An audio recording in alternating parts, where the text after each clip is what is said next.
plagued by a massive fine and a slump in its share price. Deutsche Bank needs to move quickly if it's to restore investor confidence.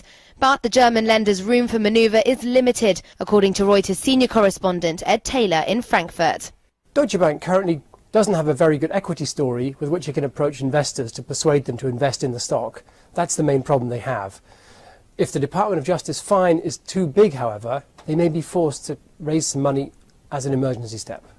John Cryan took over as CEO last year, announcing bold plans to cut staff, trim overheads and sell off non-core businesses. Progress has been slow though, and now the bank faces a $14 billion fine from the US Department of Justice for mis-selling mortgage securities.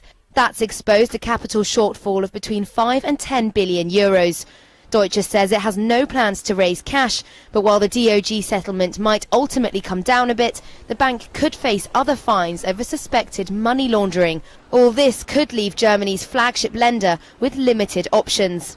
Deutsche Bank and Volkswagen haben. Deutsche Bank and Volkswagen are having problems. They're facing big fines and now we need clarity.